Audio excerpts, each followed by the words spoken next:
Hello friends, അപ്പോൾ thumbnail കണ്ടപ്പോൾ എല്ലാവർക്കും മനസ്സിലായിട്ടുണ്ടാവും എങ്ങോട്ടാണ് ഈ പോണത് എന്നുള്ളത്. ഞങ്ങളുടെ അടുത്തുള്ള അമ്പലത്തിൽ ദേശവിളക്ക് മഹോത്സവമാണ് കേട്ടോ. അപ്പോൾ അത് കാണാൻ വേണ്ടിയിട്ട് പോവുകയാണ്. ഞങ്ങളെല്ലാവരും ഉണ്ട് കേട്ടോ. അപ്പോൾ ആമയും തക്കടും മുന്നിൽ നടന്നതാണ്. ഞങ്ങൾ ആദ്യം അമ്പലത്തിൻ്റെ ഉള്ളിൽ കയറിയിട്ട് തൊഴുത് ഇറങ്ങിയതിന് ശേഷമാണ് കേട്ടോ പ്രോഗ്രാമൊക്കെ കാണാൻ വന്നത്. അപ്പോൾ തൊഴുതിറങ്ങിയതിന് ശേഷം ഞാൻ ഒരു വിളക്കൊക്കെ കത്തിച്ചിട്ടുണ്ടായിരുന്നു.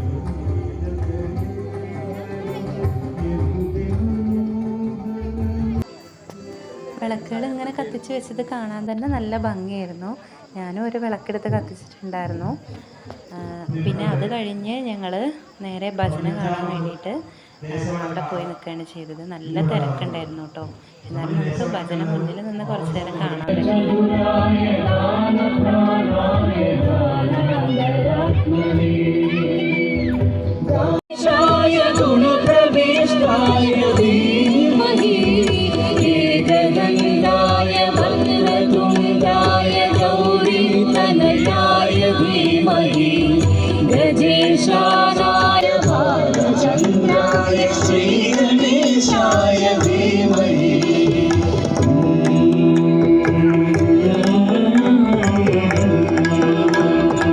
അത്യാവശ്യം നല്ല ജനങ്ങളുണ്ടായിരുന്നു കേട്ടോ.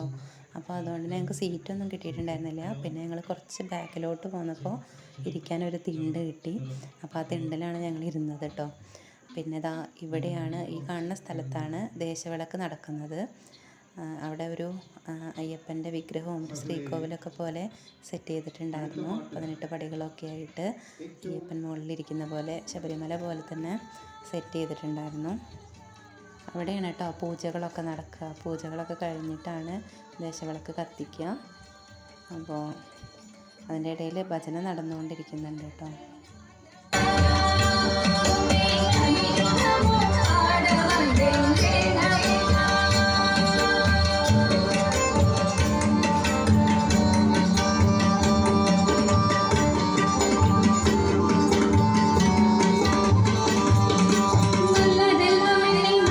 പിന്നെ ദേശവിളക്ക് തുടങ്ങാൻ വേണ്ടിയിട്ടുള്ള ഒരുക്കങ്ങളിലാണ് കേട്ടോ അവിടെ ക്ഷേത്ര കമ്മിറ്റിയിലുള്ള ആളുകളെല്ലാവരും.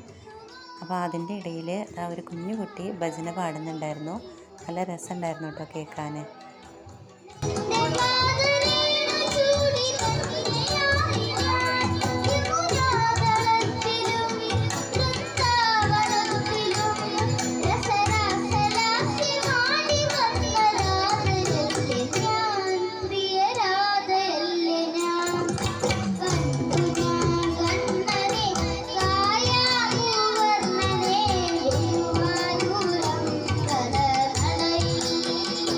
നമ്മുടെ ദേശത്തിൻ്റെ ഐശ്വര്യത്തിന് വേണ്ടിയിട്ടാണ് കേട്ടോ ഈ ദേശവിളക്ക് തന്നെ നടത്തുന്നത്.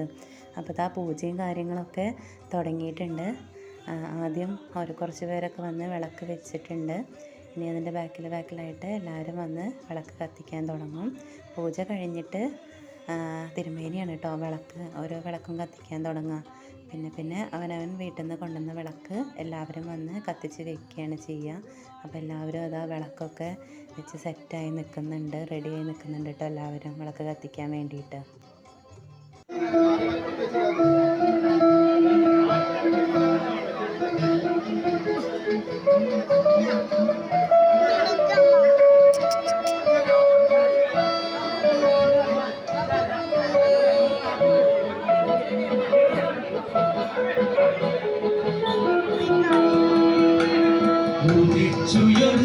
ഉദിച്ചുയർന്നു മാമലമേലെ പുത്രം നക്ഷത്രോമീശ്വരൻ കുളിച്ചു തൊഴുതു വലം വയ്ക്കുന്നു ഭക്തരോരാ.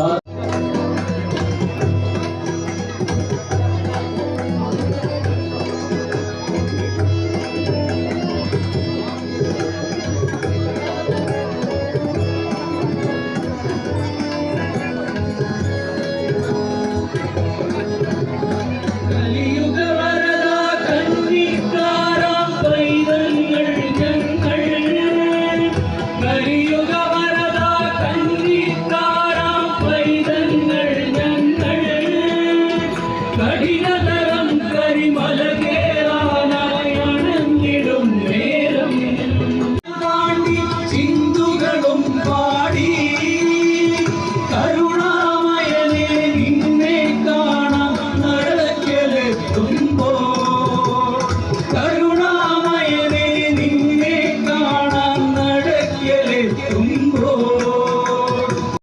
ഇനിതാ ലൈറ്റുകളെല്ലാം ഇപ്പോൾ ഓഫാക്കും. അത് കഴിഞ്ഞ് എല്ലാ വിളക്കുകളും തെളിയിച്ച് നാടിൻ്റെ ഐശ്വര്യത്തിനും നന്മയ്ക്കും വേണ്ടിയിട്ട് എല്ലാവരും കൂട്ടത്തോടെ ശരണം വിളിക്കാൻ തുടങ്ങുകയാണ് കേട്ടോ.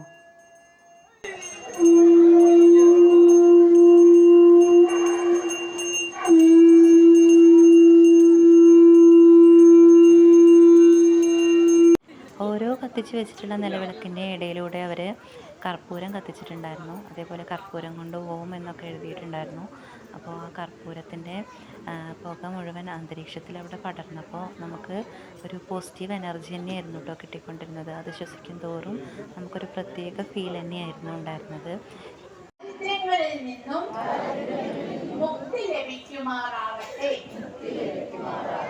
അറിഞ്ഞോ അറിയാതെയോ ചെയ്തുകൊണ്ടിരിക്കുന്ന പാപകൃത്യങ്ങളിൽ നിന്നും അകറ്റി നിർത്തി ഞങ്ങളുടെ മനസ്സും ശരീരവും സൽക്കർമ്മങ്ങളുടെ ദേവഭൂമിയായി പരിണമിക്കുമാറാവട്ടെ. സ്വാമിയേ ശരണമയ്യപ്പ.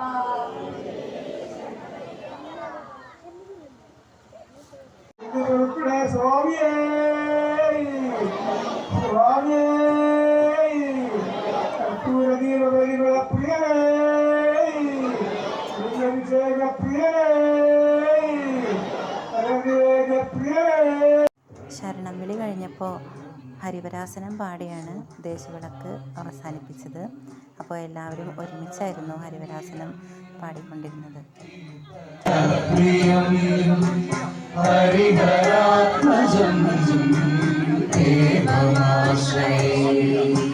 ശരണമയ്യപ്പ സ്വാമി ശരണമയ്യപ്പ ശരണമയ്യപ്പ സ്വാമി ശരണമയ്യപ്പ വാഹനം സുന്ദരാനനം വരദായുധം പ്രിയം ഹരിഹരാത്മജം ദേവമാശ്രയേ ശരണമയ്യപ്പ സ്വാമി ശരണം. ഹരിവരാസനം പാടി കഴിഞ്ഞപ്പോൾ എന്താണ് മനസ്സിലെന്ന് പറഞ്ഞറിയിക്കാൻ പറ്റാത്ത അത്രയ്ക്കൊരു സന്തോഷമായിരുന്നു മനസ്സിലുണ്ടായിരുന്നത്. ഒരു പ്രത്യേക എനർജി തന്നെ കിട്ടിയ ഒരു ഫീലായിരുന്നു ഉണ്ടായിരുന്നത്. പിന്നെ ഞങ്ങൾ അവിടെ അയ്യപ്പനെ തൊഴുത് പ്രാർത്ഥിച്ച് സന്തോഷത്തോടു കൂടി നമ്മൾ ഭക്ഷണം കഴിക്കാൻ വേണ്ടിയിട്ട് പോയി. അപ്പോൾ ഭക്ഷണം ചോറുണ്ടായിരുന്നു. ചോറ്, സാമ്പാർ, എരിശ്ശേരി, അച്ചാർ, പായസമൊക്കെ ഉണ്ടായിരുന്നു. പിന്നെ ഉപ്പുമാവും പുഴുക്കും അതും ഉണ്ടായിരുന്നു. കാപ്പി ഉണ്ടായിരുന്നു കേട്ടോ. അപ്പോൾ അതൊക്കെ കഴിച്ച് ഞങ്ങൾ സന്തോഷത്തോടു കൂടി വീട്ടിലേക്ക് മടങ്ങുകയാണ് ചെയ്തത്. ഞങ്ങളുടെ വീഡിയോ ഇഷ്ടമായാൽ ലൈക്ക് ചെയ്യുക, ഷെയർ ചെയ്യുക, കമൻറ്റ് ചെയ്യുക കേട്ടോ. കൂടെ ചാനലൊന്ന് സബ്സ്ക്രൈബും കൂടെ ചെയ്തിടുക കേട്ടോ. അപ്പോൾ ശരി, ടാറ്റാ.